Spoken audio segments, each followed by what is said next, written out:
Hola, hola a todos. Buenas tardes y estoy encantada de moderar la última mesa de trabajo de este congreso, que ha sido muy concentrado y yo creo que muy beneficioso para todos. Es la última mesa, pero no por ello es la menos importante, porque vamos a ver experiencias, realidades e innovaciones que se están haciendo en lo micro y en lo meso, con lo cual en el día a día de nuestro trabajo. Y eso me parece muy importante. Para mí es un honor, de verdad, poder presentar esta mesa y, además, no solamente a nivel profesional, sino a nivel personal, puesto que posiblemente sea el último evento en el que esté como profesional participando con todos vosotros, ya que pronto pasaré de tener una situación después de 43 años en activo a empezar otra nueva situación donde abordaré una serie de asignaturas pendientes que yo creo que todavía me quedan por pasar.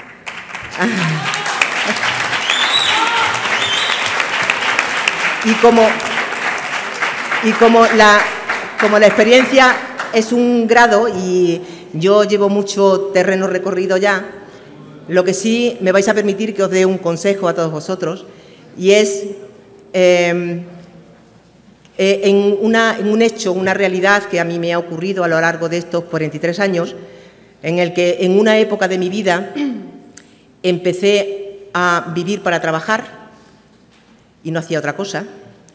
Después pasé a otra época un poquito más calmada, donde empecé a trabajar para vivir, y ahora voy a comenzar una nueva época en la que voy a vivir para vivir, hasta que llegue el momento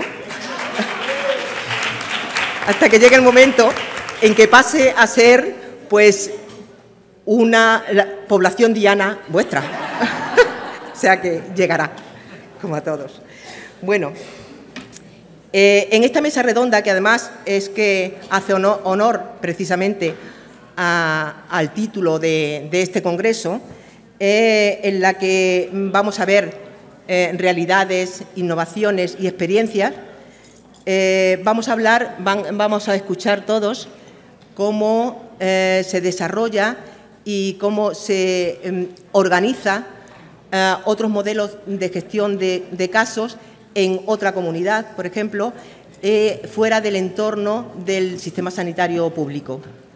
Vamos a hablar también de algo que nos preocupa muchísimo y cada vez más, y además José Miguel Morales ayer lo expuso, que va exponencialmente en aumento, que es la atención al paciente vulnerable, al paciente en cuidados paliativos, que cada vez está eligiendo, y además lo hace a través de la planificación anticipada, y cada vez está eligiendo quedarse en un domicilio durante sus últimos días de vida. Se hablará también, por supuesto, de una experiencia personal que una persona, Alicia concretamente, tuvo hasta que se encontró, además una experiencia muy grave, hasta que se encontró y se topó con las enfermeras gestoras de caso. Se hablará también del desarrollo de los estudios que necesitan hacer para poder avanzar, que lo hablará Shakira, y también hablaremos de la salud mental, ese problema tan grave, esa enfermedad que no es una enfermedad particular del paciente, sino una enfermedad familiar, y sobre todo lo que padecen los cuidadores familiares. Si os parece, como no tenemos mucho tiempo y sabemos que vamos con un poquito de retraso, yo reitero un máximo de 10 minutos por comunicación, por favor, y es que a mí además no me gusta avisar, ¿sabes? O sea, que me da mucho corte, ¿no? Entonces, prefiero que os atengáis un poquito a esto, y vamos a empezar, en primer lugar, con Milenia Prados, que viene de Badalona, es enfermera gestora de casos en la zona básica de salud de Badalona. Pertenece a un consorcio no dependiente del sistema sanitario público, sino dependiente más bien del ayuntamiento, que consta de 5 áreas básicas de salud y de un hospital de referencia. Y nos expondrá los resultados de la aplicación de un modelo de gestión de casos territorial. ¿Te parece, Milena?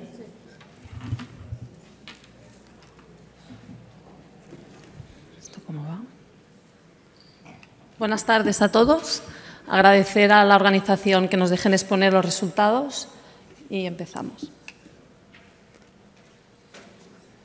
¿Cómo va? Un poquito la justificación del proyecto, de por qué se implantó en nuestro territorio y más concretamente en nuestra organización. Pues un poquito común, como en todas las áreas hemos estado viendo, ¿no? El envejecimiento de la población ha hecho que las necesidades de atención sanitaria vayan hacia una mayor especialización de asistencia a pacientes crónicos, a una mayor coordinación entre niveles asistenciales y haya una mayor optimización de recursos. Sabemos que es un enfermo frágil, ya lo hemos dicho en todas las ponencias. Es un enfermo que fácilmente hará descompensaciones, es un enfermo que tiene un alto grado de farmacia, de polimedicado, y es un enfermo que utiliza muchos recursos a nivel sanitario. Se ve la necesidad de identificar estos pacientes con tal de llegar a hacer un seguimiento enfermero de proximidad, una atención proactiva para garantizar que el recurso social y sanitario sea el adecuado, mediante la gestión de casos. Se planteó un trabajo de gestión de casos territorial. Se trabajaba ya en nuestra organización con un modelo anterior, era un enfoque más por servicios y eso llevaba a que había un momento que se perdía un poco, ¿no?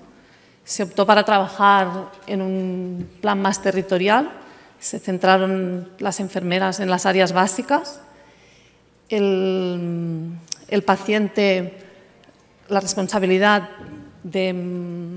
el equipo asistencial responsable del paciente era su médico de atención primaria y la enfermera gestora un poco el enlace con el hospital, con el resto de servicios. Para integrar todos en la población que trabajamos, es una población de referencia de 110.000 habitantes. Estamos repartidos en 7 áreas básicas. Tenemos un hospital de referencia de segundo nivel, un centro sociosanitario y un centro de salud sexual y reproductiva. El proyecto como tal se puso en marcha en el 2012, lo que contaba antes, 7 gestoras territoriales. La gestora se coordina con todos los especialistas de medicina interna, cardiología y neumología. Se hacen reuniones semanales en el hospital. Se coordina también con los equipos de atención primaria y atención domiciliaria. Se coordinan también semanalmente con trabajo social. Hay mucha coordinación con trabajo social, puesto que sabemos que para obtener un buen objetivo y unos buenos resultados es imprescindible. Se coordina también con PADES, que es la atención domiciliaria de paliativos. Y contamos con un médico internista de referencia que está en el hospital de día del hospital, donde continuamente revisamos casos, mandamos enfermos, incluso hacemos ingresos directamente desde este hospital de día. Hemos hecho un estudio de... esto está mal, ¿eh?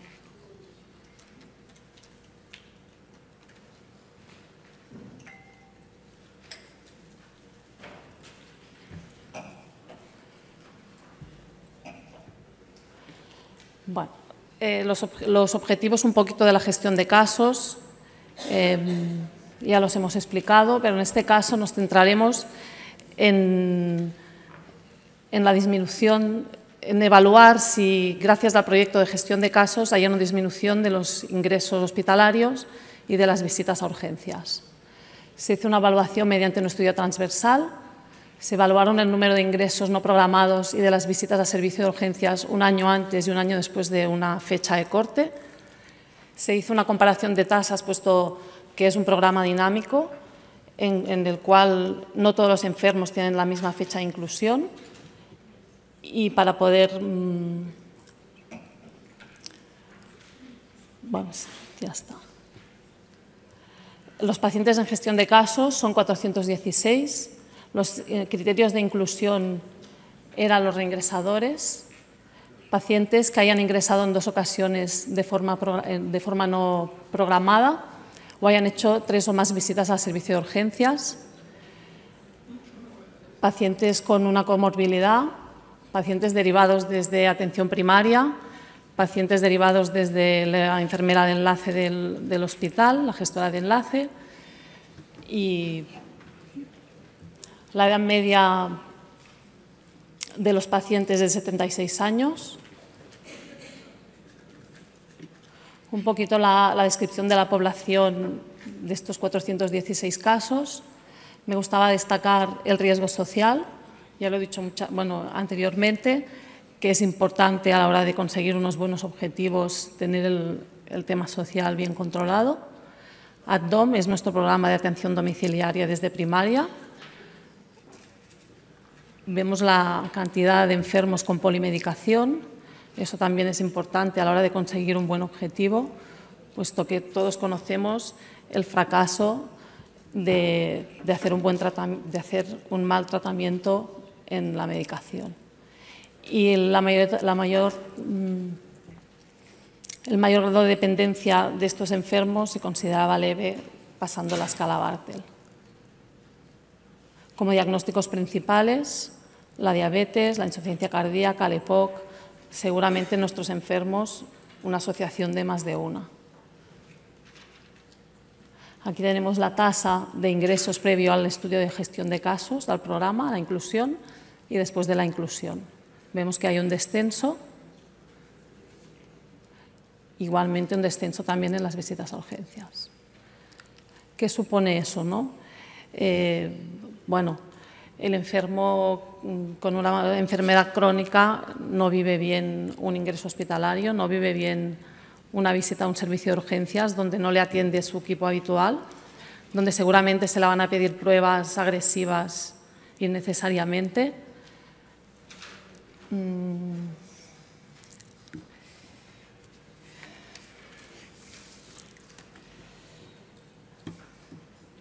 El impacto que tiene en la familia un ingreso hospitalario, el impacto personal, las complicaciones propias de un ingreso. Seguramente previo a un ingreso hay un proceso de reagudización.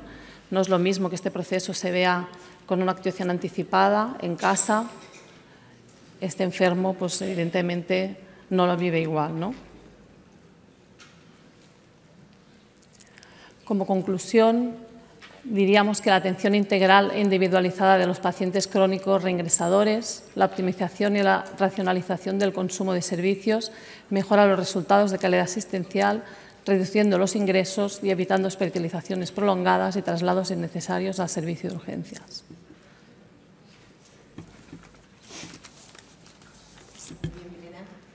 Gracias.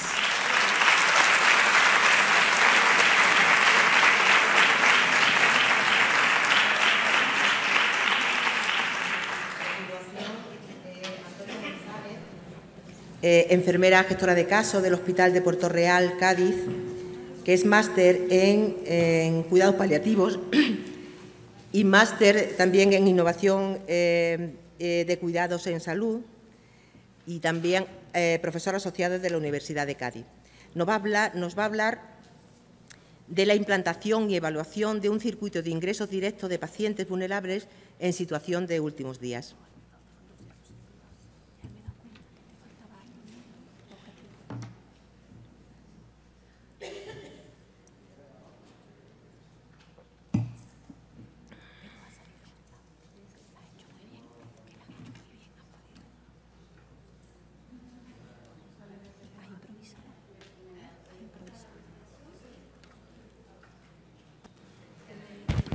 ¿Me puedes poner, por favor, la presentación?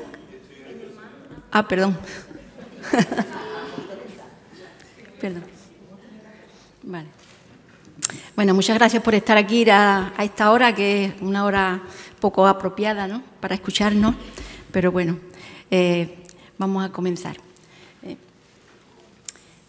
Vamos a comenzar diciendo lo que dice la Organización Mundial de la Salud, que dice que la asistencia sanitaria para una muerte digna es tan importante como puede ser la prevención, el diagnóstico precoz y el tratamiento de todas las enfermedades. Los profesionales de la salud, que somos proveedores de asistencia sanitaria y a la vez formamos parte de la comunidad civil, sabemos lo importante que es la calidad de muerte y calidad de muerte digna, ¿no? Al igual que la calidad de vida es cada vez una demanda más creciente en la ciudadanía. Cuando el objetivo ya no es curar, la figura de la enfermera tiene un papel sumamente relevante en cuanto al proceso de muerte digna. Actualmente, muchos pacientes en situación de terminalidad son atendidos en el domicilio gracias al programa de cuidados paliativos. Entre el 80 y el 90% de todos los cuidados que se hacen en domicilio los proporciona la familia. Y todos sabemos que el hecho de cuidar, afecta a los familiares. Incluso podemos llegar a lo que es la claudicación familiar. Es fundamental indagar dónde quieren ser atendidos estos pacientes y dónde quiere que se produzca el fallecimiento. Tenemos que trabajar con ello lo que es la planificación anticipada de decisiones. Nosotros, que trabajamos dentro del hospital, pero trabajamos también en los domicilios, nos encontramos con varias situaciones que son a veces problemáticas. Nos encontramos con pacientes que están en situación de últimos días, que como se sabe que es el estado que precede a la muerte, y estos pacientes a veces nos han dicho anteriormente en la planificación anticipada que no quieren terminar en sus domicilios, que quieren que el fallecimiento se produzca en el hospital. Entonces, bueno, pues es una cuestión que a nosotros nos preocupa. También nos encontramos con la claudicación familiar. Son familias que han cuidado todo el proceso y que al final pues se sobrepasan. ¿Y dónde terminamos? Pues terminamos en la urgencia de los hospitales. Las urgencias de los hospitales para nosotros no es el lugar adecuado de atender a estos pacientes, ni tan siquiera de que pasen mucho tiempo en ellos, ¿no? Por eso ha sido un tema en el que a nosotros nos ha preocupado tanto que hemos dicho qué podíamos hacer, qué respuesta podíamos dar a esto. Y hemos dicho, pues, ¿por qué no hacemos un circuito de ingreso directo y rápido a pacientes vulnerables en situación de últimos días, que desean bien ellos o sus familiares que fallezcan en el hospital o que hay claudicación familiar? Y hemos dicho, bueno, pues vamos a plantear unos objetivos concretos para todo ello, ¿no? Y planteamos el objetivo. El objetivo es desarrollar e implantar un circuito de ingreso directo de pacientes terminales en situación de últimos días o claudicación familiar desde el domicilio hasta la planta de hospitalización. Acortar los tiempos de espera en urgencias, pensando siempre que no es el lugar apropiado para que estos pacientes estén ahí. Y como en un segundo término lo que hemos hecho ha sido evaluar su implantación en un periodo de tiempo que va desde marzo de 2012 a mayo de 2015. Bien, ¿cómo hemos hecho esto? Pues hemos consensuado con todos los servicios implicados, como han sido los DECU, el equipo de soporte de cuidados paliativos, medicina interna, urgencias, enfermeras gestoras de casos, un circuito donde el equipo de soporte coordina de manera telefónica a todos los recursos de manera que el paciente ingrese de manera más rápida en el hospital. Esto nos ha llevado pues, a hacer varias reuniones. En enero de 2012 nos reunimos con la Dirección de Enfermería y el equipo de soporte de paliativo y enfermería de enlace. Expusimos lo que queríamos hacer y en febrero de 2012 pues, nos reunimos con urgencia, con el supervisor, con el coordinador, con enfermeros gestores de casos y el equipo de paliativo. Después nos reunimos con los DECU en la segunda quincena del mes de febrero. Y ya en marzo de 2012 el circuito ya estaba funcionando. Como resultado quedó este circuito. Es un circuito que está basado en la coordinación y en la gestión del caso. Tenemos pacientes terminal en situación de últimos días y claudicación familiar en su domicilio, donde el equipo de paliativo detecta esta situación y hacemos la intervención de la llamada telefónica. Llamamos, primero que nada, llamamos al supervisor de urgencia. El supervisor de urgencia lo que hace es ponerlo en contacto y explicar al triaje el caso que va a venir. Llamamos al coordinador de urgencia para saber que este paciente va a llegar. Llamamos al coordinador de camas. El coordinador de camas es la figura que nos va a aportar y nos va a adecuar la cama para estos pacientes. Nosotros en nuestro hospital tenemos 4 habitaciones individuales y hay una habitación de ella, pues casi siempre la tenemos bloqueada para este tipo de cosas.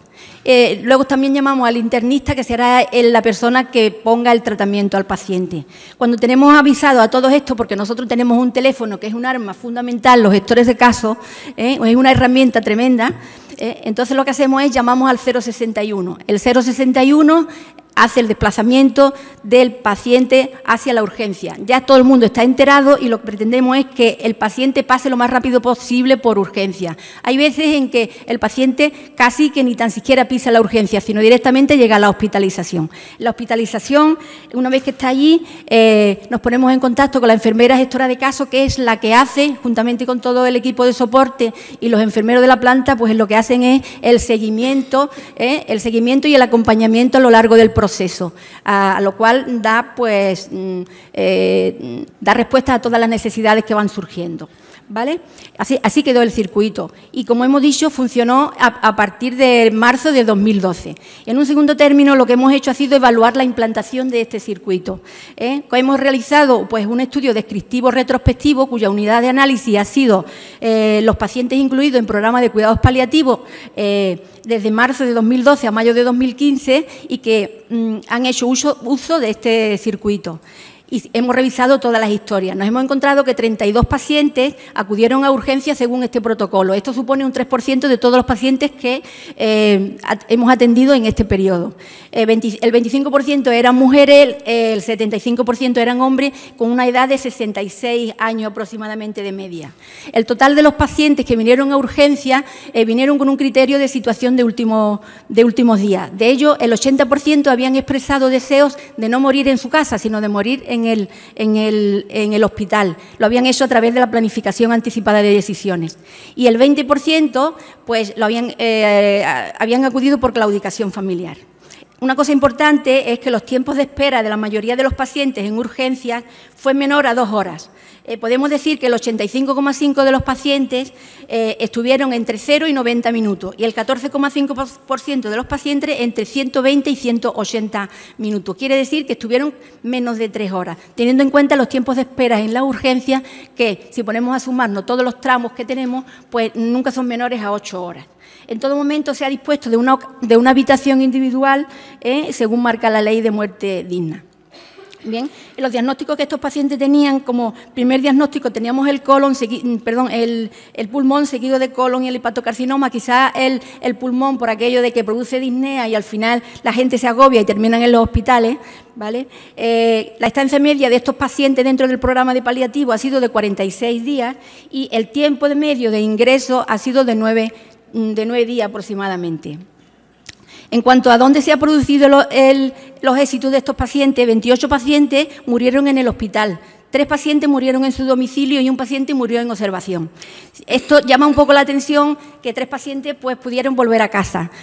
Quizá el criterio de situación de últimos días no fuera como tal. Estos pacientes mejoraron, trabajamos conjuntamente, la enfermera gestora de casos y el equipo de paliativo, trabajamos lo que era el afrontamiento familiar, trabajamos lo que era la educación sanitaria en cuanto a administración de medicamentos y trabajamos los miedos. Estos pacientes pudieron salir de alta y murieron pues a las 2 semanas aproximadamente del alta. Un paciente murió en observación, hay que decir que esto fue en el primer año, vino en una situación muy final, en observación se le puso una cama apropiada, se le puso un biombo, entró la familia y el paciente en menos de 1 hora había fallecido.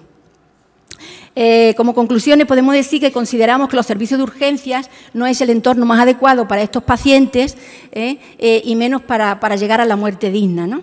Que los pacientes que han visitado urgencias según el protocolo se han beneficiado de acortar considerablemente los tiempos de espera. Como hemos dicho anteriormente, en un 85,5% fueron inferior a 2 horas el tiempo que tuvieron que esperar.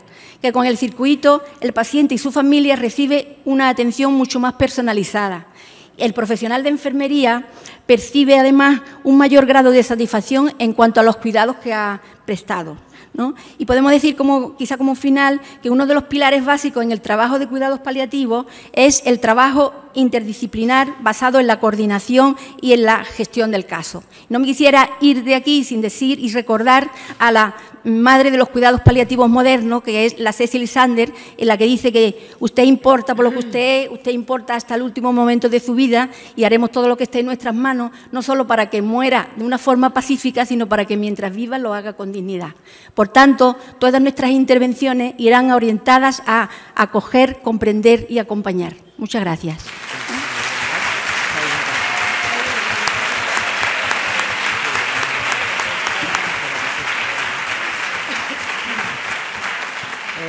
Muchas gracias, Toñi. Bueno, a continuación, Shakira Kannani me ha tachado el segundo apellido para que no lo diga. Yo le he dicho que no lo iba a decir de todas maneras.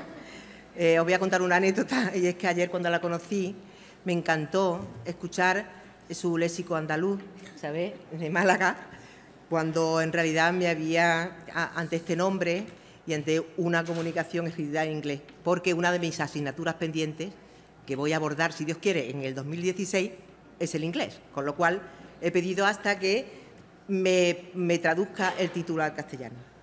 Bueno, ella es enfermera, máster en salud internacional, está finalizando actualmente los estudios de doctorado, es técnica de proyecto del Grupo de Cronicidad, Dependencia, Cuidados y Servicios de Salud y colaboradora en el Departamento de Enfermería y Fisioterapia de la Facultad de Ciencias de la Salud de la Universidad de Málaga. Está en el equipo de José Miguel Morales.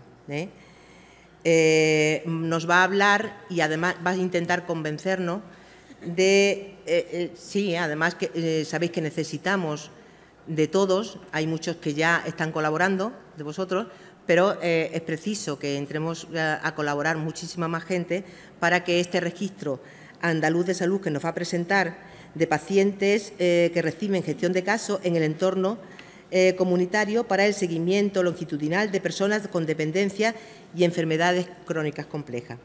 Es un estudio observacional, longitudinal y multicentro. O sea, muchos lo conocéis, se llama range.com, que ha hablado ayer José Miguel Morales de él, ¿vale? Shakira, cuando quiera.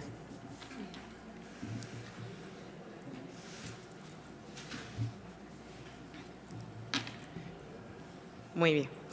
Buenas tardes a todos. Gracias a la organización por darme la oportunidad de poder profundizar un poquito más de lo que hizo ayer José en su acto de inauguración. Disculpad por la voz, pero la fiesta cordobesa también pasa factura. Y bueno, vamos a comenzar con ello. Voy a intentar hacerlo un poquito rápido para poder enseñaros en sí el aplicativo del registro y así, como decía Carmen, poder intentar convenceros de la necesidad de este registro. Vamos a ver. Muy bien. No hace falta deciros que las enfermedades crónicas complejas son un reto para la configuración actual de los servicios de salud, que existe una dilatada lista de investigaciones acerca de los modelos alternativos para la atención a pacientes crónicos complejos y que su éxito en la reorientación de los servicios de salud para personas con enfermedades crónicas pasa por actuar desde varios frentes.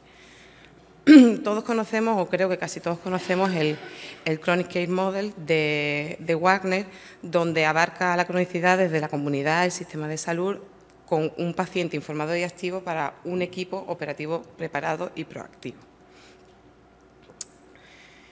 Todos sabemos que la gestión de casos en el Servicio de Salud Público Andaluz siempre ha estado bastante consolidado y además tiene una efectiva atención domiciliaria. Se diseñó orientado para ello, para la atención domiciliaria, de la cual muchos pacientes padecen procesos crónicos complejos.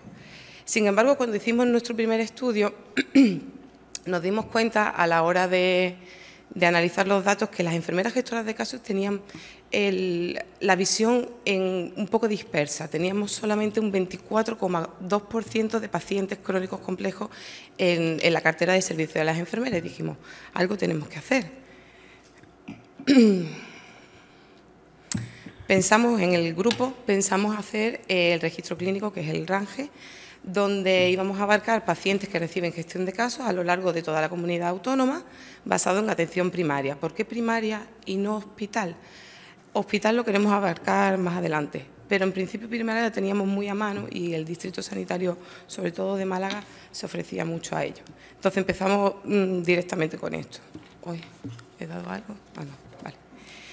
¿Qué nos va a permitir este registro? Este registro nos va a permitir conocer más profundamente los procesos que guían la atención mediante la gestión de casos, las intervenciones desplegadas, los resultados obtenidos, el seguimiento longitudinal, la evaluación de resultados a medio y largo plazo y va a tener disponibilidad investigadora. Es más, todos los participantes, todos los enfermeros gestores de casos que actualmente están en nuestro registro tienen la posibilidad de acceder a descargarse sus propios pacientes y, por ejemplo, poder presentar comunicaciones de este tipo. Nuestra pregunta de investigación fue ¿hasta qué punto la generación de un registro clínico para el estudio longitudinal de pacientes que reciben gestión de casos permitiría conocer con mayor profundidad los procesos y resultados de la atención proporcionada a los pacientes crónicos complejos? El objetivo general fue en sí generar el sistema, generar el registro que, además de todo el consenso de expertos que nos llevó un largo periodo de tiempo, también encontrar un sistema informático que mereciera la pena o que fuera fácil de entender. Estamos a punto de finalizar el proyecto y más adelante queremos, a principios de año, si todo sale bien, queremos que este proyecto continúe y cambiar la interfaz, que aunque ahora mismo es muy sencilla, creemos que más adelante será mucho más fácil todavía. Los objetivos específicos fueron establecer criterios comunes, definiciones y estándares para los análisis de los servicios y así poder crear el registro, describir las características esenciales que es de la provisión de atención a personas que reciben gestión de casos y, a través de un seguimiento a lo largo de un año, describir de forma longitudinal la ocurrencia de eventos de salud. Muy bien. El diseño se hizo en 3 fases. La primera fue la generación del sistema, la segunda fue un diseño y pilotaje del sistema virtual y la tercera fase el estudio en sí longitudinal de la serie de casos. Actualmente, como dijo ayer José, tenemos 621, 641, pero estos resultados que os voy a ofrecer ahora son de 421 pacientes porque hicimos un modelo de regresión, un modelo predictivo y entonces ahora puedo contaros esos resultados. Nuestra población y muestra, como criterio de inclusión, no tenemos restricción de edad,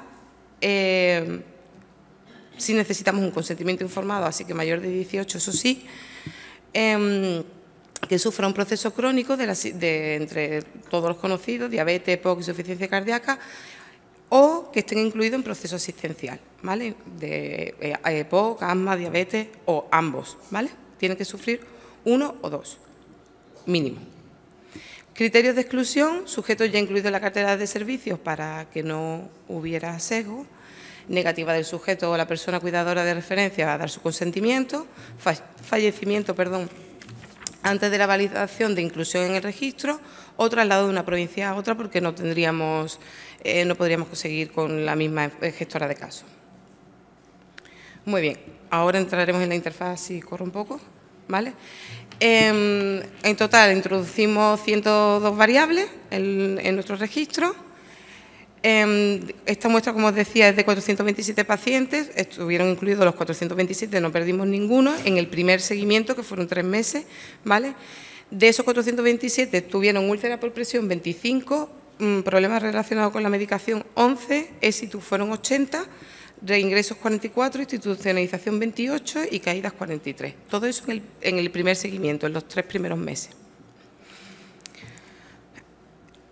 La característica de las muestras fue que teníamos un 50% de mujeres y 50% casi de hombres, el nivel funcional medio fue de 36, la función cognitiva a través del Pfeiffer fue de 4,37, la comorbilidad de 3,03 y la ayuda social de 34,2. Más de la mitad de los pacientes se incluyen en el registro son inmovilizados o alta hospitalaria.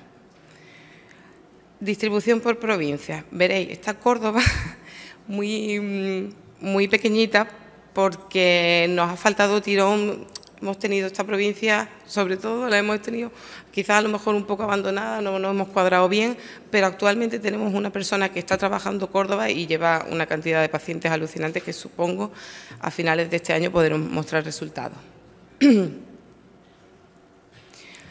El nivel educativo, el 50% no tenía estudios y el 40,5% tenía estudios primarios. El sobreesfuerzo que se midió a través del IEC tuvo un valor promedio de 6,09, solo un 1,2% de los pacientes había declarado sus voluntades anticipadas y la gran mayoría vivía en casa. Los principales acontecimientos fueron accidente cerebrovascular, hipertensión arterial y EPOC. Los pacientes registrados por la gestora de casos, como principal proceso, tuvieron la diabetes y la demencia. Los diagnósticos de enfermería más frecuentes refirieron al déficit de autocuidado en diversas actividades de la vida diaria. Y en cuanto a las intervenciones de enfermería, la mayoría fueron el manejo de la demencia, era una de las intervenciones más utilizadas, seguida del establecimiento de objetivos comunes, apoyo al cuidador y apoyo emocional. En cuanto a los contactos con los proveedores, como dijo ayer también José, la gran mayoría tenía muchos contactos con el médico de familia y con la enfermera de familia. Pero si os fijáis también, los contactos presenciales con la gestora y los contactos telefónicos también eran muy importantes. Bien, como conclusión de esta muestra, los resultados que salieron fue que el perfil de estos pacientes que reciben la gestión de servicios refiere a un paciente crónico complejo con dependencia severa, con deterioro cognitivo, apoyo social normal, bajo nivel educativo, problemas de salud como accidente cerebrovascular, hipertensión o EPOC, y los procesos como diabetes o demencia que suelen tener cuidadoras informales. Se me ha colado la diapositiva al final. Este es el modelo predictivo en el que sale bastante clarito que el riesgo de reingreso es en las características de un paciente mayoritariamente hombre, de edad avanzada, con una funcionalidad baja, que se cae mucho y que tiene muchos problemas con la medicación, ¿vale? Este modelo predictivo tiene una capacidad predictoria, valga la redundancia, de un 89,8%. Y ves que se me ha colado. Vale. Este es el registro y no sé.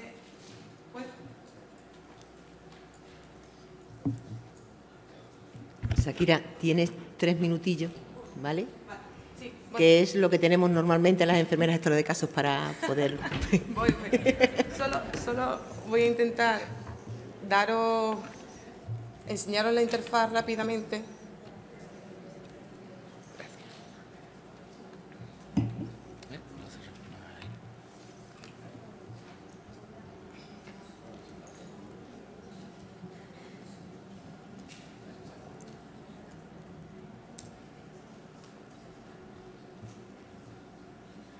Muy bien.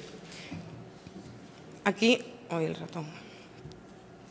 Veréis, justo debajo de donde estoy escribiendo, pone solicitar inclusión en el registro. Os animo a que piquéis y me pidáis inclusión en el registro, que os animéis a pertenecer al proyecto. Muy bien.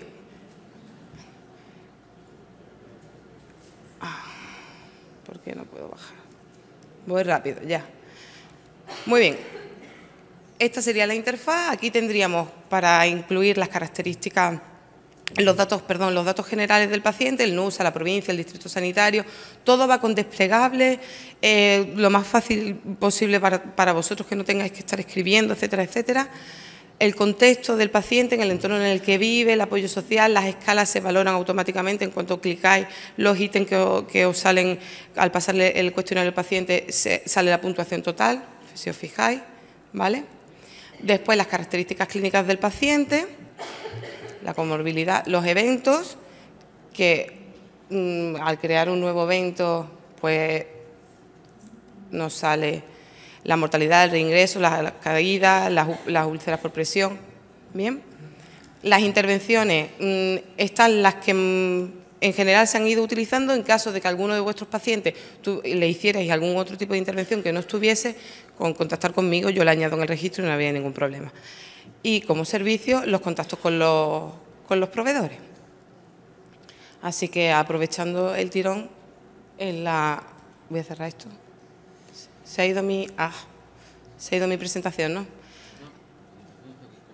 ¿Dónde? Si yo cierro aquí. La última página, para recordaros la web, por Dios.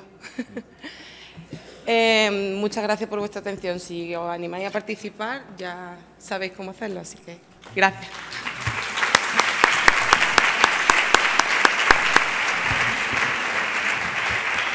Muy bien, Shakira. Yo creo que después de tu exposición tendrás mucho más ayuda, ¿vale?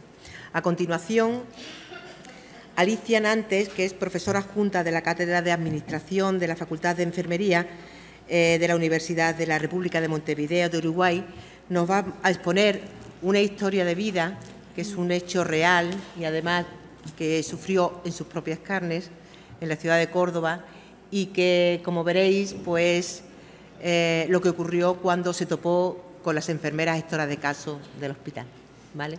Bueno, buenas tardes para todos.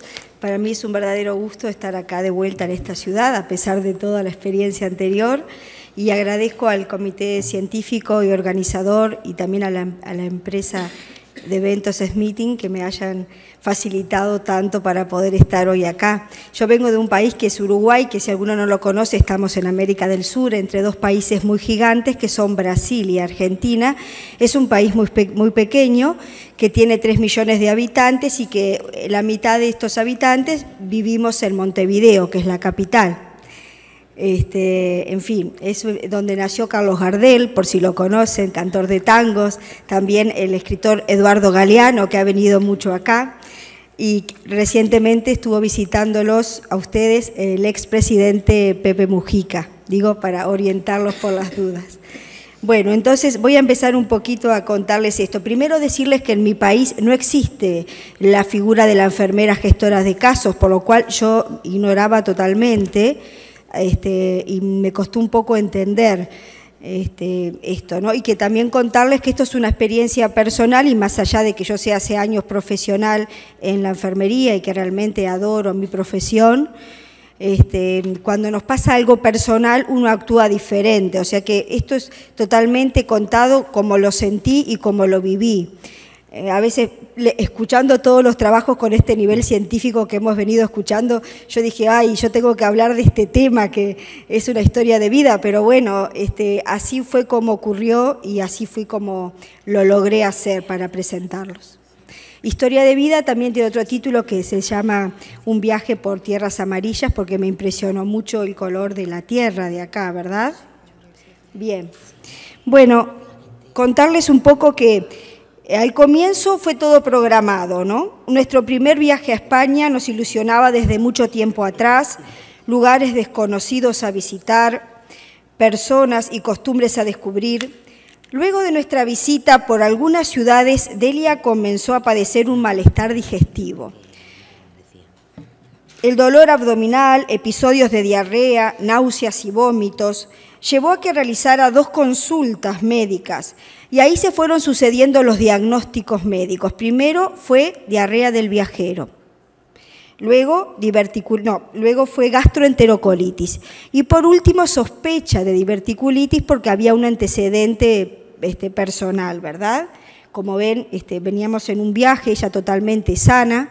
De hecho, se había hecho un chequeo antes de venir y la doctora le dijo, viaje tranquila, que está estupenda. Bueno, así lo hicimos. Cuando luego se fueron pronunciándose la sintomatología, ¿verdad? En este sentido, el dolor se fue manifestando más intenso, era un dolor abdominal difuso, exquisito, ¿no? Con una sensación punzante. Comenzó con una palidez cutánea, náusea, sudoración profusa y fría en todo el cuerpo, sensación de falta de aire, agotamiento generalizado y hasta un episodio que semejó a una fugaz ausencia de conciencia. Con una mirada de desconcierto, por momentos estremecedora, sus ojos se pronunciaban sobre su rostro, suplicando ser socorrida. Esto es tal cual yo lo venía viviendo, ¿verdad?, en el trayecto hacia Córdoba. La verdad que hicimos Cataluña, Levante y Andalucía, y todo esto comenzó en el trayecto desde Sevilla a Córdoba. Después de estos síntomas, luego de 48 horas, Delia ingresaba a una unidad de cuidados intensivos con signos compatibles de shock séptico de origen abdominal. 2 intervenciones quirúrgicas se sucedieron en un periodo de 10 días por una diverticulitis aguda perforada grado 4 y una peritonitis fecaloidea que se extendió en los 4 cuadrantes, y luego de eso se realizó una nueva colostomía por isquemia de la anterior.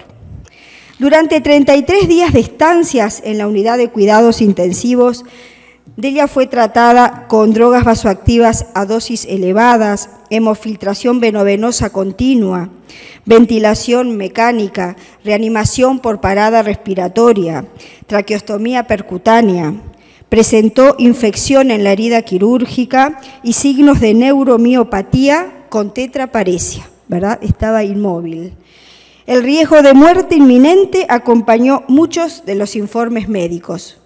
Y yo estaba ahí sin conocer a nadie, sin conocer Córdoba, sola, bueno, en esta situación.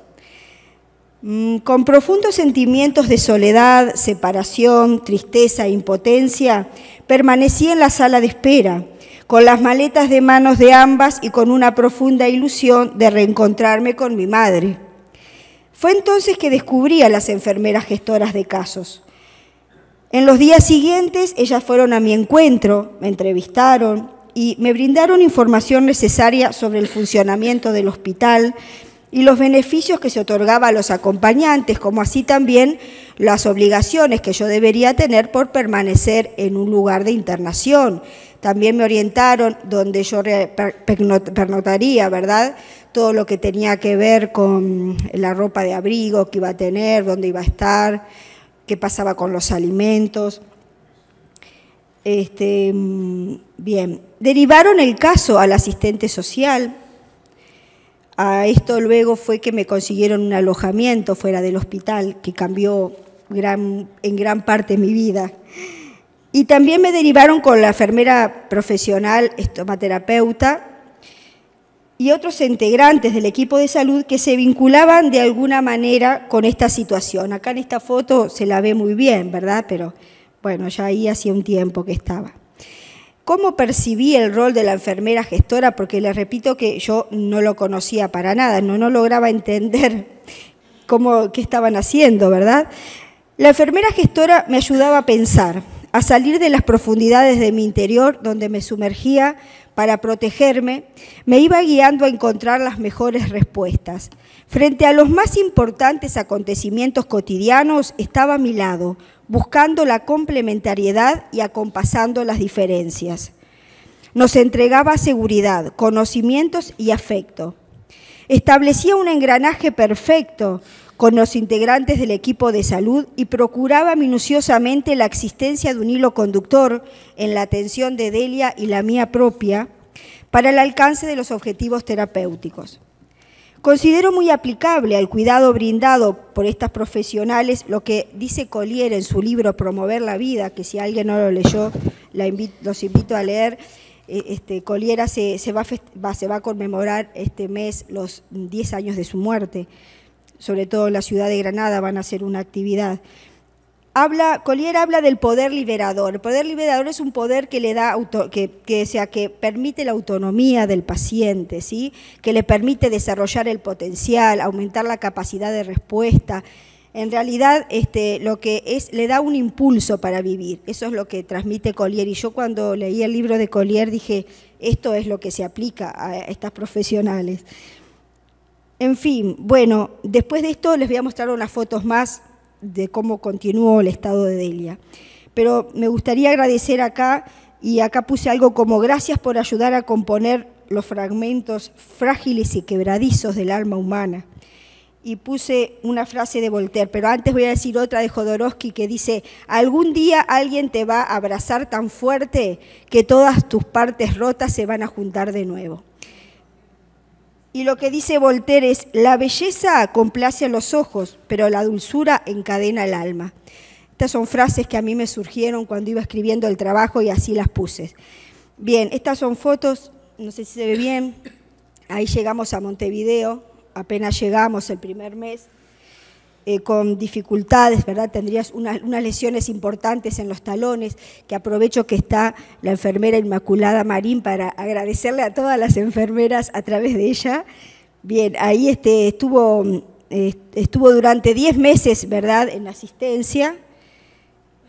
Observen que la palidez igual la mantenía, había adelgazado muchísimo, pero estaba muy feliz de estar en su lugar. Y esta foto que la puse, aunque estaba bastante fea yo, porque realmente ahí me di cuenta que estaba mal.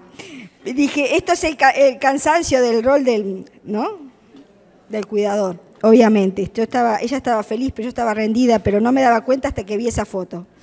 Bueno, acá luego ella empieza a caminar, porque ella, a pesar de que los médicos en Uruguay decían que iba a estar postrada toda su vida en una cama, ella dijo, eso es lo que dice el médico, pero yo no voy a hacer eso.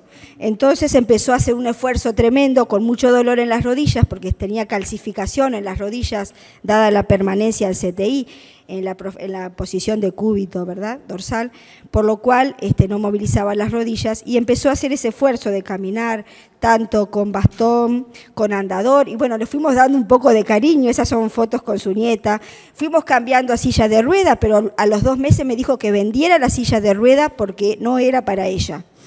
Entonces tuvimos que vender la silla de ruedas, empezó a apoyarse en los muebles, acá está también en un residencial que conseguimos, porque como no caminaba, ¿verdad?, y entonces un día voy y me dice la señora, espere que su mamá va a venir. Digo, ¿pero cómo va a venir si yo la voy a buscar? No, usted espere. Y para mi sorpresa bajó 3 escalones con el andador, o sea que tenía reservada esa sorpresa y me dijo, en diciembre estoy en casa. Y así fue. Llegamos en marzo y empezó a recuperarse en marzo y en diciembre ya estaba en casa y ahí haciendo laborterapia con sus plantas que adora mucho. Ahí vean que va mejorando, ¿sí?, en su balcón con sus plantas también, tomando aire. Dijo, a mí de mi casa no me sacan, ¿sí? Como ven, el apetito lo mantiene exactamente igual que antes, ¿sí? Y ahí está, sigue con sus flores.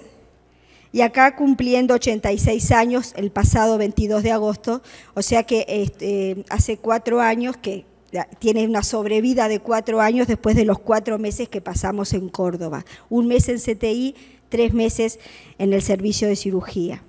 Y acá les quiero poner, como último, le quiero poner esto, a ver.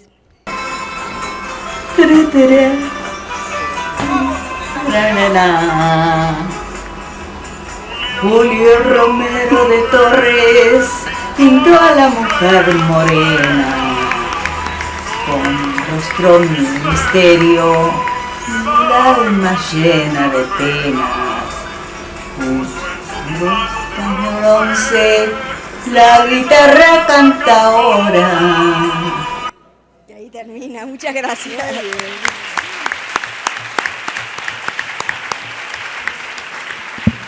Muchas gracias, Alicia. Esto sí, de verdad, es una historia de vida.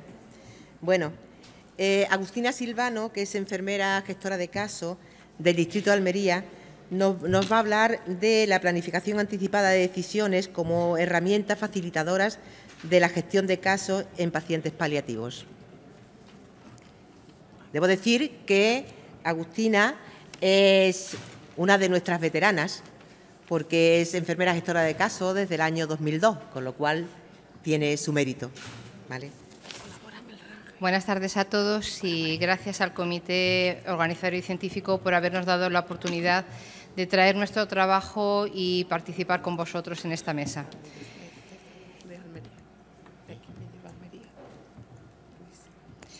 Bueno, según Tomás, la planificación anticipada de decisiones es un proceso voluntario de comunicación y deliberación entre una persona capaz y profesionales sanitarios implicados en su atención acerca de las voluntades, deseos y preferencias que quiere que se tengan en cuenta en la atención sanitaria que recibirá como paciente, fundamentalmente al final de la vida.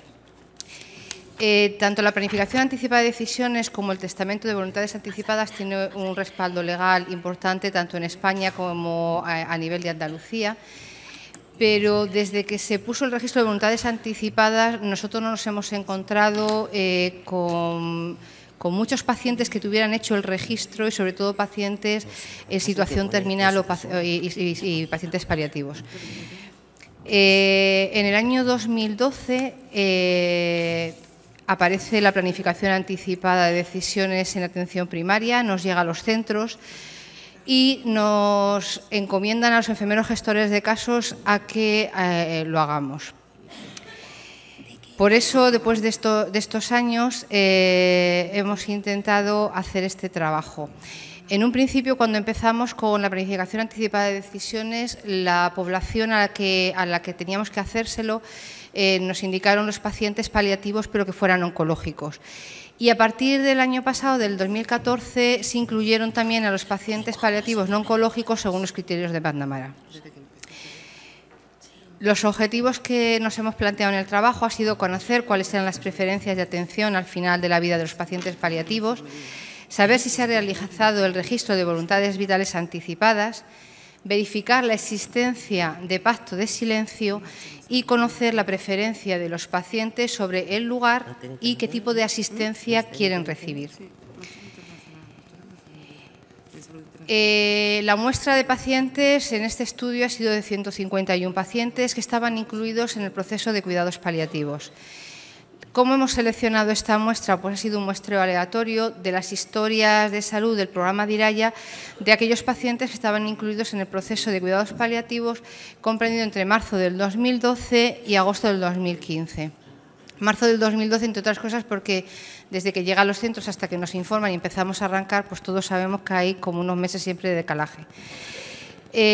Para hacer el trabajo elaboramos un cuestionario con una serie de variables que hemos recogido y estaban todas relacionadas con la atención del paciente en la fase de últimos días y la planificación anticipada. El estudio es un estudio descriptivo de corte transversal y para el estudio descriptivo de las variables cualitativas se han utilizado distribuciones de frecuencia y tablas de contingencia y el análisis estadístico lo hemos realizado con el programa SSPS versión 22. Entre los resultados que hemos obtenido, por sexo, como veréis, no hay prácticamente casi diferencias. Es curioso, pero la muestra es prácticamente muy equiparable entre hombres y mujeres. Como podéis ver, el tipo de pacientes mayoritariamente son oncológicos debido a la diferencia que hay de años que se empezó a hacer y la existencia de pacto de silencio en un 39,1%. El registro de voluntades vitales anticipadas solo estaba realizado en un 2% de la muestra y entre los pacientes que no habían realizado el registro de voluntades anticipadas se ofertó al 44,4%, no ofertándose al 55,6%.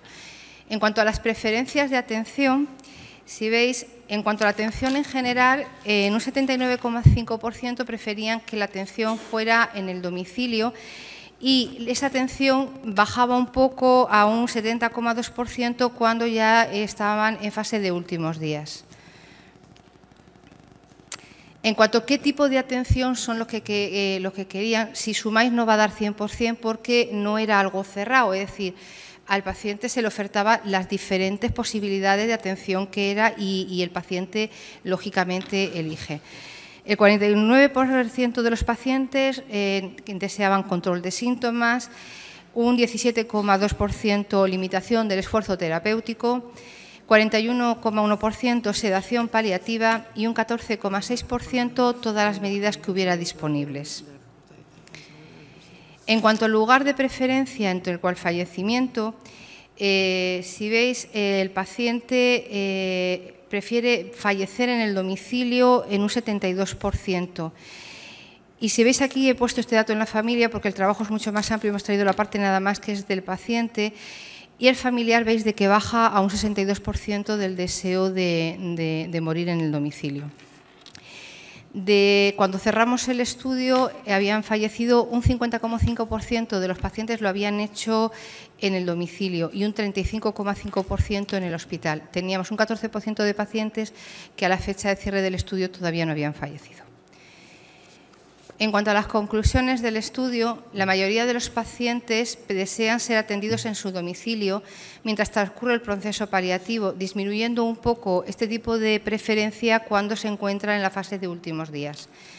La casi totalidad de los pacientes no tenía realizado el registro de voluntades vitales anticipadas y no se ofertó a todos los pacientes principalmente por dos motivos. Uno, por el pacto de silencio que había existente y porque muchas veces cuando íbamos a realizar la planificación anticipada de decisiones, la situación clínica del paciente considerábamos que no era la más adecuada como para hacer gestiones administrativas, pensando que, bueno, que realizando una planificación anticipada adecuada podíamos tener toda esa información que se puede reflejar en el testamento de voluntades vitales anticipadas. Las medidas que más solicitan los pacientes son el control de síntomas y la sedación paliativa.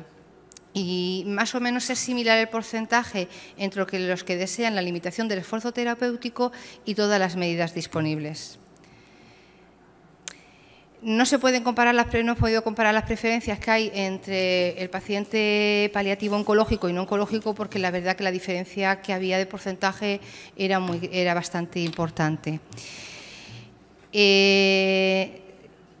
Aunque el paciente prefiere estar en el domicilio hasta el último momento, hemos podido ver de que realmente al final es un porcentaje muy inferior el que fallece en su domicilio con respecto a realmente el deseo que el paciente quiere de estar en su casa hasta el final de sus días. Con lo cual, a modo de reflexión y de resumen de este trabajo, la planificación anticipada de decisiones nos permite conocer los valores, deseos y preferencias de atención de los pacientes en situación paliativa, facilitándonos realizar una gestión del caso más eficiente. Una planificación anticipada lo más exhaustiva posible facilita planificar y movilizar los recursos que se van a necesitar, mejora la implicación multidisciplinar de aquellos profesionales que van a tener que intervenir a lo largo de todo el proceso. Nos ayuda a proporcionar unos cuidados acordes a las necesidades detectadas. En definitiva, nos permite poder proporcionar una mejor calidad de vida hasta el fallecimiento del paciente. Muchas gracias a todos. Muy bien, muchas gracias. Y por último, Madalena Cuevas, enfermera gestora de casos, con una trayectoria también de 12 años de antigüedad, otra de nuestras veteranas, que es doctora en enfermería y máster en salud internacional, además de ser profesora colaboradora del Departamento de Enfermería y Podología de la Facultad de Ciencias de Salud de Málaga. Pertenece y su trabajo lo realiza en el Distrito Sanitario de Málaga-Guadalhorce. Nos va a hablar de salud mental y la sobrecarga y calidad de vida de cuidadores familiares que esperan ayudas para la dependencia. Es un estudio longitudinal. Adelante, buenas tardes a todos. En primer lugar, quería dar las gracias al comité organizador por haberme permitido exponer delante de este foro los resultados de este estudio de investigación. Bueno, los resultados de este estudio de investigación que vengo a exponerle hoy forman parte de los resultados finales del estudio EMPADEC. Este estudio ha sido financiado tanto por el FIS como por la Consejería de Salud y aquí quería agradecer la participación de todos los enfermeros en Andalucía, que han sido muchos, que han participado en este estudio porque sin ellos no habría sido posible realizarlo, y también a las personas referentes en cada uno de los distritos y de las áreas sanitarias, que sin ellos tampoco hubiera sido posible. Haciendo un repaso muy rápido, a Juan Pedro Batres, a Rafi Cruz en la zona de Jaén, en Cádiz a Chonetti, en la zona del Valle, la zona de Antequera Antonio Núñez, a Fernando Zubelcia en la parte de la Sarquía, y en la parte del Costa del Sol a Eugenio Contreras y en el distrito Málaga-Guadalhorce a Francisco Martín Santos. Y, por supuesto, también a la persona que desde el principio me ha acompañado en el proyecto, que ha sido la persona técnica contratada, a Álvaro León, que sin él hubiera sido imposible. Bueno, pues ya voy a pasar directamente a la parte, bueno, un poco introductoria en este proyecto de investigación, que, bueno, pues son todos los elementos clave que existen en los cuidados domiciliarios. Todos estos elementos que tenéis alrededor de estos cuidados domiciliarios, es decir, el envejecimiento poblacional, la influencia del género en el cuidado informal, cómo se han ido transformando las familias y la composición de las mismas, cómo las familias se han ido pasando de familias que eran nucleares y extensas a familias mucho más pequeñas, más dispersas, y también las repercusiones que el cuidado tiene en la persona cuidadora en cuanto a salud mental, salud física, a toda la parte social. Todo esto son elementos importantes que han influido mucho en todas las que son las necesidades de cuidados en el entorno domiciliario.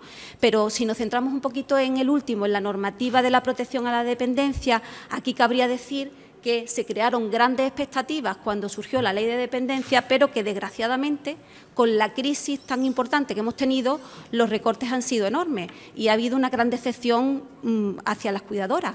Y también nosotros nos hemos llevado un poco una decepción, los miembros del equipo investigador, porque el objetivo inicial que tenía el proyecto EMPADEZ, ahora veréis que no pudimos llegar a concluirlo porque hubo un parón radical en lo que era la concesión de las ayudas de la ley de dependencia.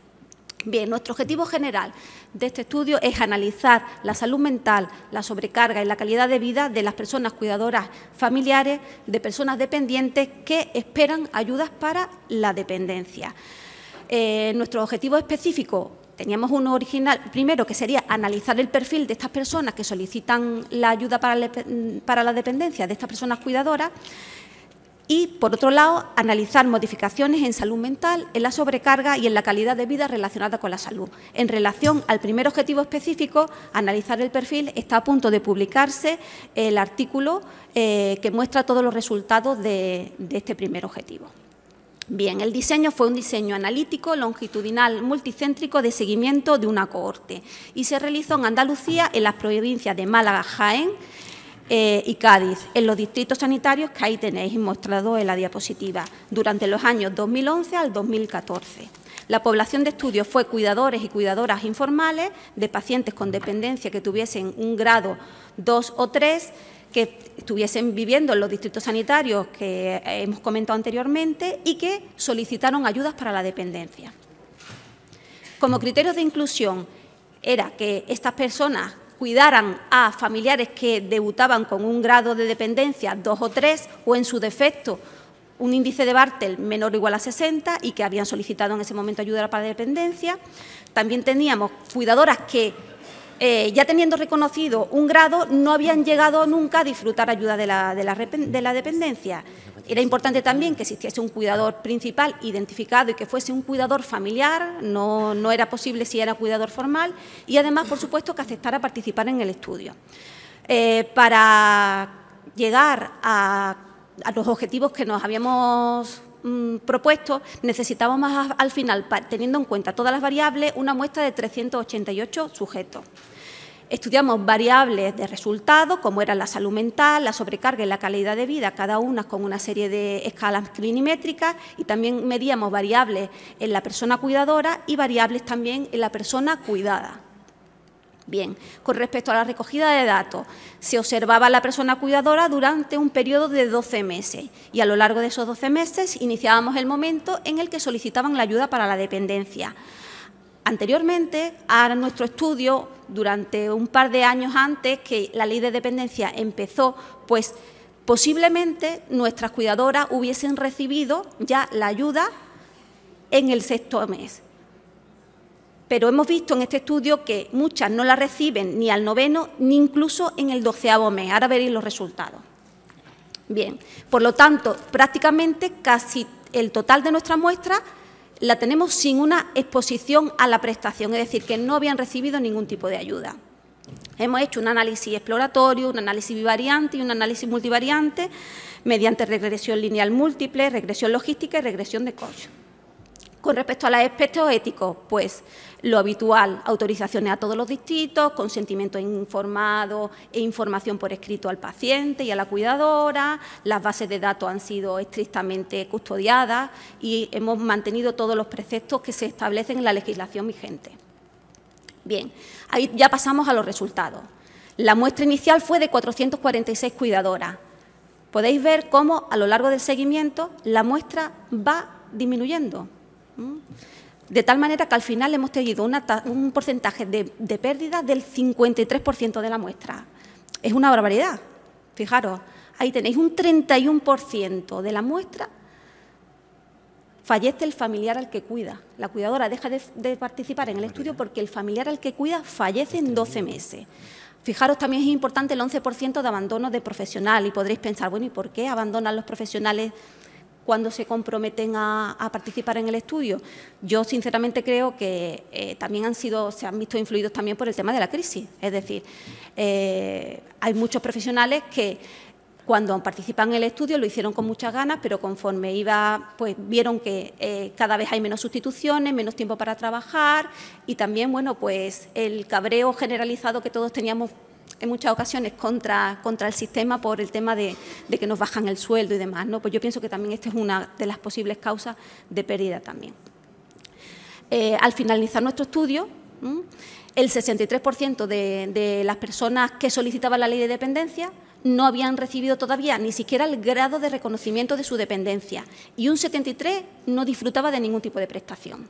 Bien, pasamos ya directamente también a objetivos ya más concretos. Con respecto a analizar las modificaciones en la salud mental, fijaos que las mujeres parten con niveles mucho más altos, con medias en la escala de PHQ-9 de depresión, niveles mucho más altos que los hombres. Fijaos, estamos hablando de diferencia de 4 puntos en la escala y eso se va manteniendo a lo largo del tiempo. Cuando acaba nuestro seguimiento, a los 12 meses, continúan teniendo niveles más altos y además esas diferencias son significativas, no son diferencias que se deban al azar. Hay diferencias significativas entre la depresión que tienen las mujeres que cuidan y los hombres que cuidan.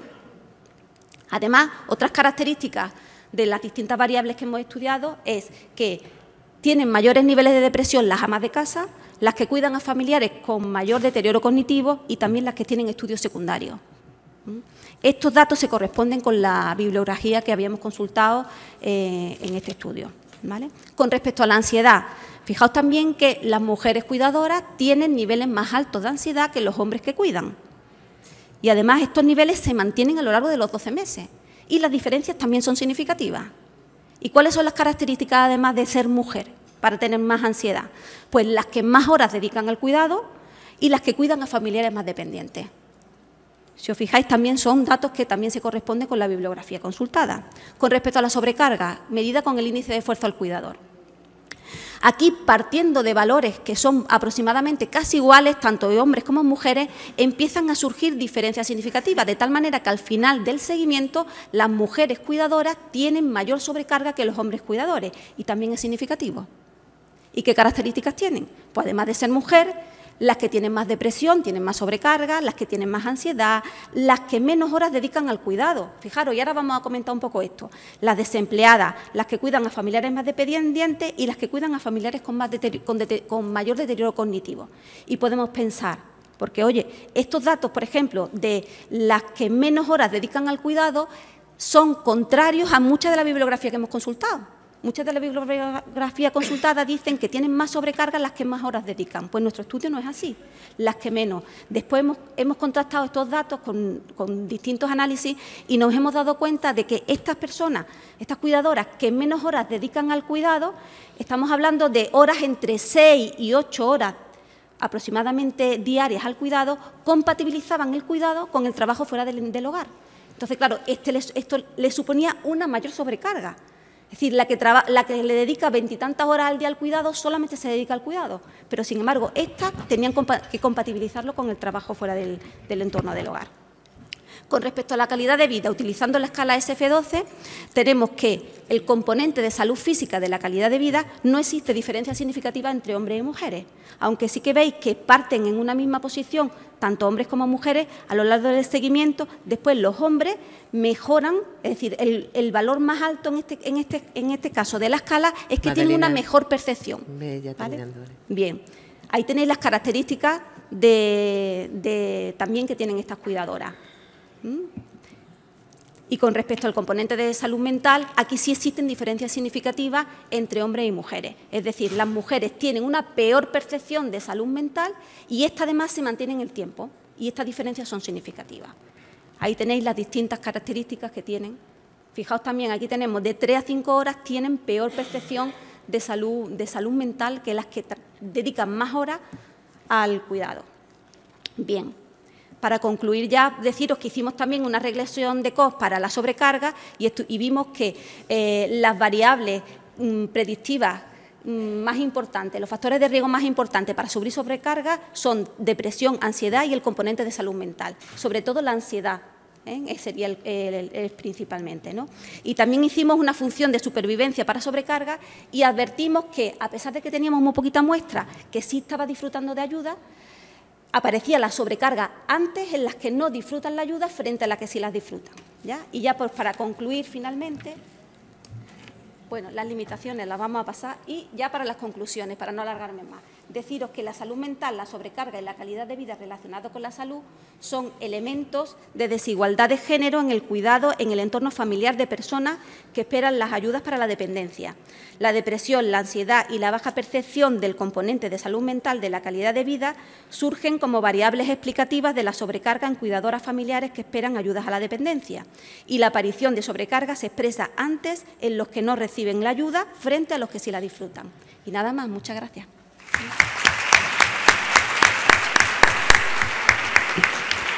Muchas gracias, Magdalena, un estudio estupendo. Bueno, como sabéis, llevamos como media hora de retraso, a pesar de que hemos cumplido rigurosamente los tiempos y nosotros no nos hemos pasado.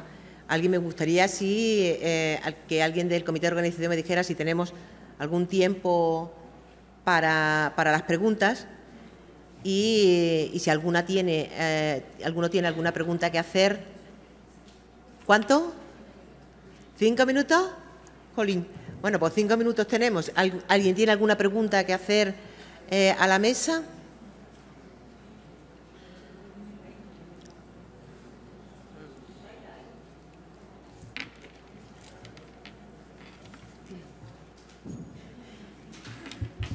Hola, buenas tardes. Bueno, felicitar a todos los ponentes porque ha sido excepcional las presentaciones. Tengo una pregunta que me ha parecido un poco curioso y además con significación estadística en cuanto al 9º mes. Hablo de la última presentación. El 9º mes la depresión y la ansiedad aumenta. ¿Hay alguna explicación para este aumento de la depresión y la ansiedad en cuanto al cuidador? En cuanto a sobre todo los hombres, que han aumentado esa ansiedad y depresión justo en el 9º mes. ¿Hay una explicación por ello? ¿O eso ha sido una casualidad? Todo y eso hay una significación estadística, he visto. Gracias. No, ¿sí? Creo que entender que me preguntas que por qué los hombres aumentan la ansiedad al 9º mes. ¿Y la depresión? La ansiedad y la depresión. No te puedo decir el por qué. Porque, claro, es un estudio descriptivo, o sea, es analítico, pero bueno, que no llegamos a una conclusión. Sí que observamos que aumentaba, pero no pudimos llegar a determinar el motivo. Gracias. ¿Hay alguna pregunta más?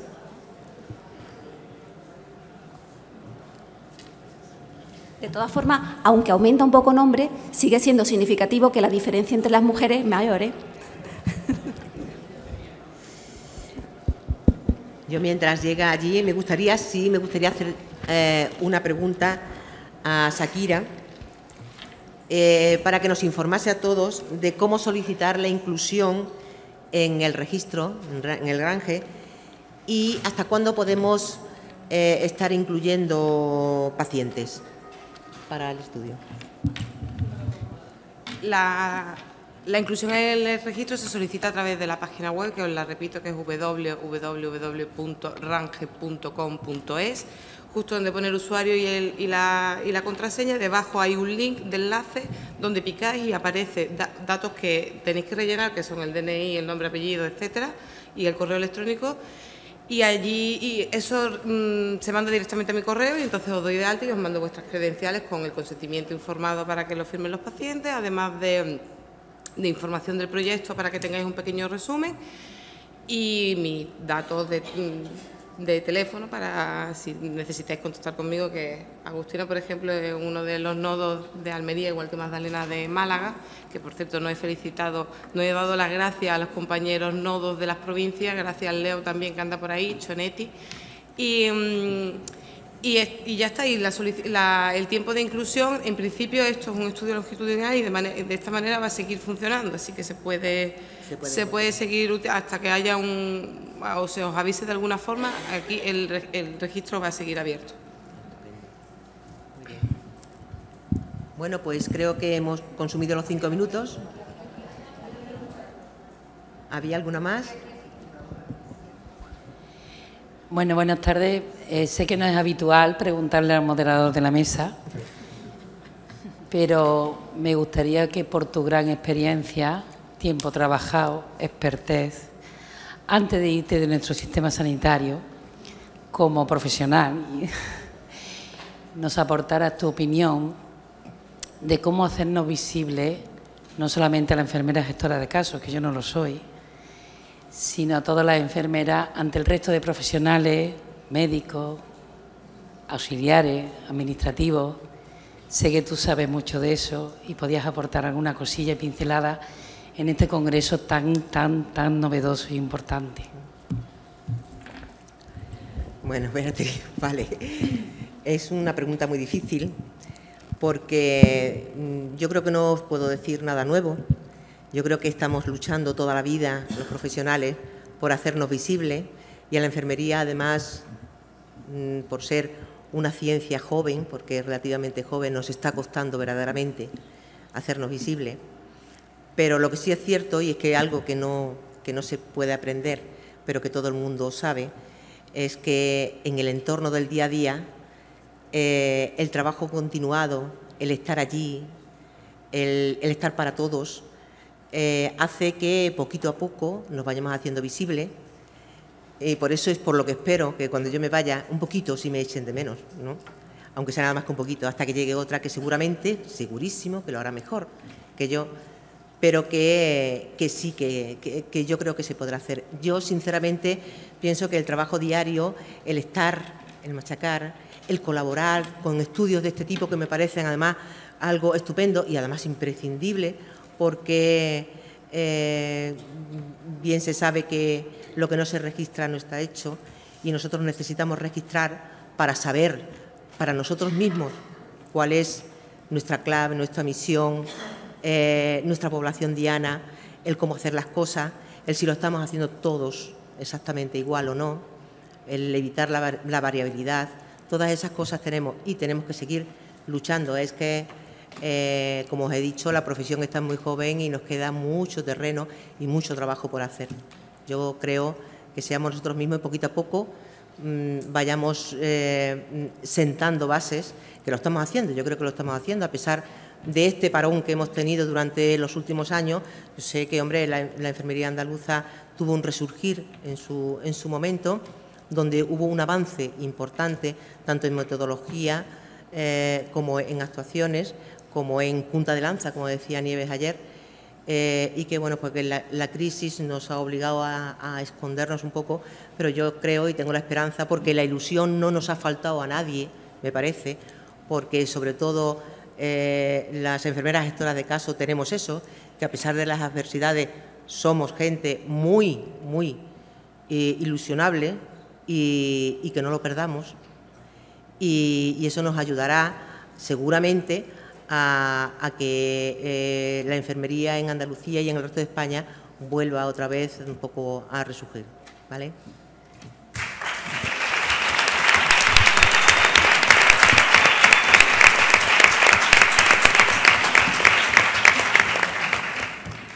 Bueno, si no hay otra pregunta, yo creo que ya vamos a dar paso a la mesa de clausura, ¿no? ¿De acuerdo?